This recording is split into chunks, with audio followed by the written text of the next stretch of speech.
వ్యవసాయం మీద 2 లక్షల కోట్లు ఖర్చయినాయి మిత్రులారా. కేవలం కాంట్రాక్టర్లకు 2 లక్షల కోట్ల రూపాయల బిల్లులు చెల్లించాడు. మరి 1000 కోట్లతో పూర్తి కావాల్సిన కల్వకుర్తి ఎందుకు ఆగిపోయింది? 300 కోట్లతో పూర్తి కావాల్సిన బీమా ఎందుకు ఆగిపోయింది? 200 కోట్ల రూపాయలతో పూర్తి చేయాల్సిన నెట్టంపాడు ఎందుకు పూర్తి కాలే? ఇవాళ 6-7 వేల కోట్ల రూపాయలతో పూర్తి చేయాల్సిన సీతారామ ప్రాజెక్టు ఎందుకు ఆగిపోయింది? ఇవాళ ప్రతి ప్రాజెక్టు దేవాదుల 12,000 కోట్ల రూపాయలు ఖర్చయినాయి.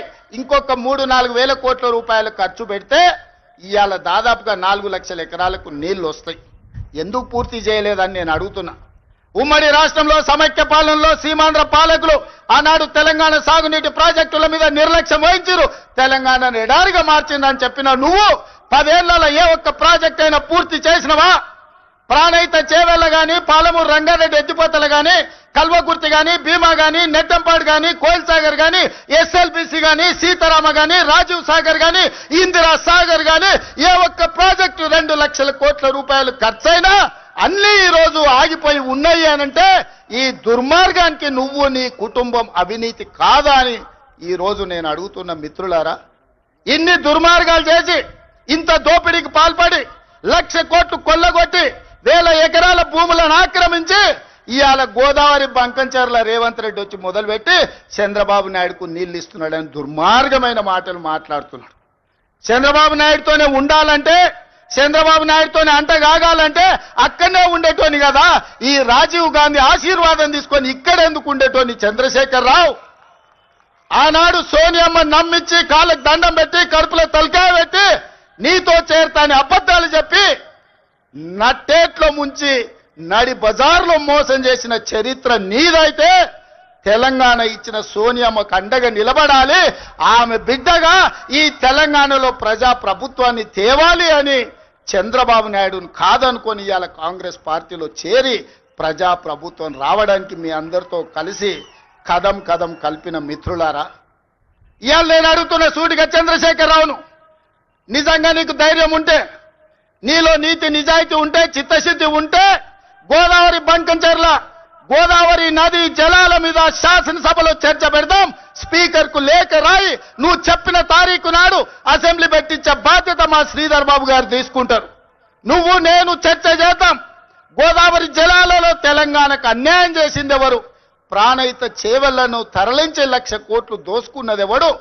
ఇవాళ గోదావరి బంకంచెర్లలో 3,000 టీఎంసీ సముద్రంలో కోతున్నాయి.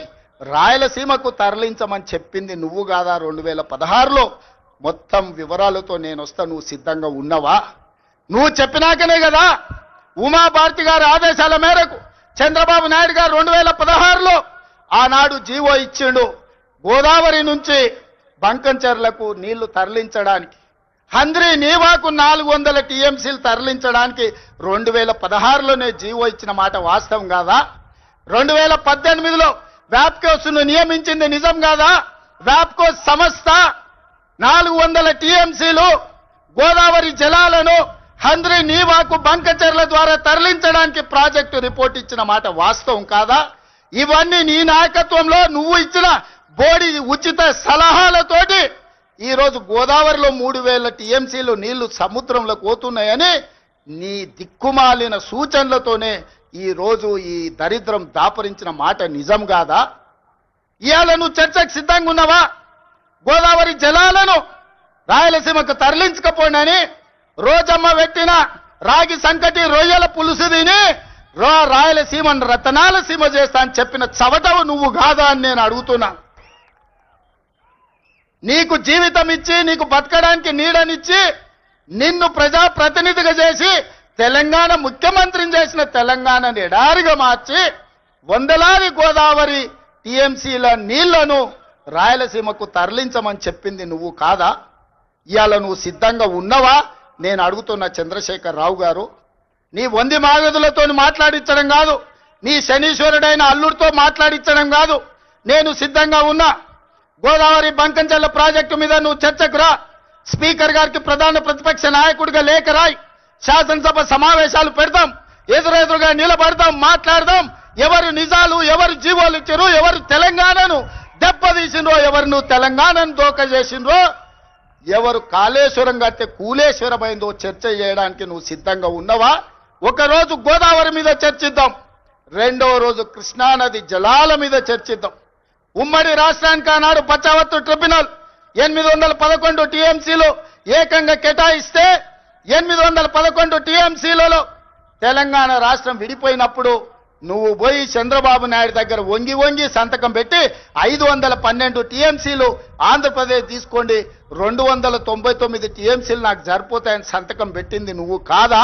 ఇవాళ కాగితాలని శాసనసభ ముందు పెడతా, నువ్వు చర్చకు సిద్ధంగా ఉన్నవా? 10 ఏళ్లలో ఏ ఒక్కరోజు కూడా కాగితాలు రాసుకొని పంపకాలు చేసుకున్నా 299 టీఎంసీ నీళ్లు ఎన్నడూ వాడలే. 200 టీఎంసీలు కూడా నికరంగా ప్రతి సంవత్సరం వాడలే. కేటాయింపులు 68% పరివాహక ప్రాంతం తెలంగాణ ప్రాంతంలో ఉంది, ఓన్లీ 32% ఆంధ్రప్రదేశ్లో ఉంది. ఆ లెక్క ప్రకారం అంతర్జాతీయ జల విధానంలో 555 టీఎంసీలు తెలంగాణ రాష్ట్రానికి రావాలి. కానీ ఆంధ్రప్రదేశ్కి 512 టీఎంసీలు ఇచ్చి తెలంగాణకు కేవలం 299 టీఎంసీలు సంతకం పెట్టి శాశ్వతంగా తెలంగాణకు మరణ శాసనం రాసింది చంద్రశేఖరరావు కాదా? సంతకాలతో సహా ఆధారాలతో సహా అసెంబ్లీకి వస్తా, చర్చించడానికి నువ్వు సిద్ధంగా ఉన్నవా అని నేను అడుగుతున్నా. ఆనాడు నువ్వు ముఖ్యమంత్రి ఉన్నప్పుడే రాయలసీమలో ముచ్చుమరి కట్టింది చంద్రబాబు నాయుడు, నిజం కాదా? ఆనాడు నువ్వు అధికారంలో ఉన్నప్పుడే జగన్మోహన్ రెడ్డి ఇదే ప్రగతి భవన్ లో రాయలసీమ లిఫ్ట్ ఇరిగేషన్ కు జీవోలు ఇచ్చి టెండర్లు పిలిచింది, నిజం కాదా? పోతిరెడ్డి పాడు పొక్కను పెద్దది చేసి రోజుకు 10 టీఎంసీల నీళ్లను తరలించకపోవడానికి సంతకాలు చేసి ప్రణాళికలు అమలు చేసింది నువ్వు ముఖ్యమంత్రిగా ఉన్నప్పుడు కాదా? ఆధారాలతో సహా నేను వస్తా, నువ్వు రా చర్చకు. కృష్ణానది మీద మనకు నువ్వు రావాల్సిన నీళ్లను శాశ్వతంగా ఆంధ్రప్రదేశ్కు తాకట్టు పెట్టి తెలంగాణ రైతాంగం మీద మరణ శాసనం రాసింది నువ్వు కాదా? చేసిన తప్పులను కప్పుపుచ్చుకొని మొక్కం జల్లక ఫామ్ హౌస్లో పడుకొని ఇవాళ నీ అల్లుడిని ఊరి మీద వదిలేసి అచ్చోసిన ఆంబోతులాక నన్ను తిడుతున్నాడు. నేనేం చేసినా? నేను వచ్చినాక సీతారామక్క నీటికి 65 టీఎంసీల కేటాయింపులు తీసుకొచ్చిన. ఇవాళ సమ్మక్క సారలమ్మ ప్రాజెక్టు నీటి కేటాయింపుల కోసం మోడీతో కొట్లాడుతున్నా. నువ్వు వదిలేసిన తుమ్మిడి ఏటిని ఇవాళ ఎట్లయినా కట్టి ఆ తుమ్మిడి ఏటి ద్వారా శ్రీపాద ఎల్లంపల్లి శ్రీరామ్ సాగర్ కు నీళ్లు తెచ్చి ఈ రోజు ఉత్తర తెలంగాణను సస్యం సామలం చేయాలని నేను ప్రయత్నం చేస్తున్నా. నువ్వు ఆపేసిన పాలమూరు కావచ్చు, నువ్వు ఆపేసిన కల్వకుర్తి కావచ్చు, నువ్వు వదిలేసిన నెట్టంపాడు కావచ్చు, నువ్వు నిర్లక్ష్యం వహించిన భీమా ప్రాజెక్టులను పూర్తి చెయ్యాలని ఈ రోజు నేను నిరంతరం ప్రయత్నం చేస్తున్నా. నీ తప్పిదాలను కప్పిపుచ్చుకోవడానికి తోడు చెప్పిండంట ఆయనకు, నీకిగా సంజీవిని గోదావరి జలాలే అని, సచ్చినోని బతికిచ్చేది గోదావరి జలాలే అని. అసెంబ్లీ అప్పుడు అధికారం పోయింది, పార్లమెంట్ అప్పుడు డిపాజిట్లు పోయినాయి, 0 వచ్చింది. శాసన మండలికి వచ్చే వరకల్లా పోటీ చేయడానికి అభ్యర్థులే దొరకలేదు. తెలంగాణలో పార్టీ చచ్చిపోయింది, సచ్చిన పాము. ఆ సచ్చిన పాము ఈరోజు గోదావరి జలాల సెంటిమెంటుతోని ఇవాళ మంటలు పెట్టి తెలంగాణలో పార్టీ మళ్ళీ బతుకుతుందట. ముందుగాల చూసిరానికి అల్లుని పంపించినట్టు ఎట్లున్నదో చూసిరాపో నేను మళ్ళీ వస్తా అని. ఎట్లకెళ్ళి వస్తావు? తెలంగాణ రైతాంగం అంతా ఎడ్డోళ్ళు అనుకుంటున్నావా, గుడ్డోళ్ళు అనుకుంటున్నావా చంద్రశేఖరరావు? అందుకే ఇవాళ తెలంగాణ రైతాంగం పక్షాన నేను ఈరోజు ఆనాటి ముఖ్యమంత్రికి ఈరోజు నేను సవాలు విసురుతున్నా. మీరు స్పీకర్ గారికి లేఖ రాయండి, శాసనసభ సమావేశాలను ఏర్పాటు చేద్దాం. గోదావరి జలాల మీద ఒకరోజు, కృష్ణానది జలాల మీద ఒకరోజు చర్చ పెడదాం. గోదావరి జలాలను తరలించకపోమన్నది ఎవరు? రాయలసీమను రతనాల సీమ చేస్తానది ఎవరు? ఈ రోజు సంపూర్ణంగా చర్చలు చేద్దాం.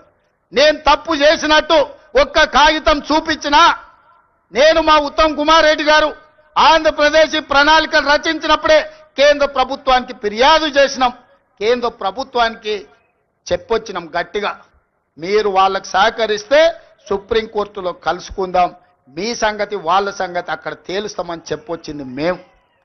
మా చిత్తశుద్ధిని నువ్వా ప్రశ్నించేది? 10 ఏళ్ళు ఈ రాష్ట్రాన్ని దోసుకొని తెలంగాణ ఎడారిగా మార్చి ప్రాజెక్టులన్నిటిని పడావు పెట్టి ఈ రోజు నువ్వు ఫామ్ హౌస్లో పడుకున్న నువ్వు ఈ ప్రజా ప్రభుత్వాన్ని నిందిస్తావా? అందుకే మిత్రులారా, మళ్ళొక్కసారి చెప్తున్నా మీడియా మిత్రుల ద్వారా చంద్రశేఖరరావు గారికి నేను సూటిగా సవాలు విసురుతున్నా. గోదావరి బంకంచెర్ల మీద